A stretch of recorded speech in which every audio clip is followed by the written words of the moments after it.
How to fix Instagram message status fail error on Android or iOS phone. Hello guys, in today's video I'm gonna show you how to fix this problem easy and quick.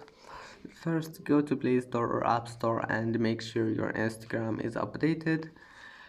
Here you will find update, click on it, and if that doesn't fix your problem, or you can find an update or something like that,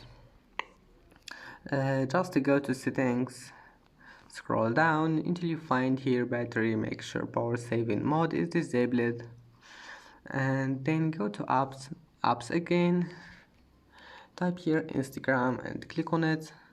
Now go to storage, clear cache, this one for Android phones, clear cache, and then force stop and go to permissions, give it all of those permissions here.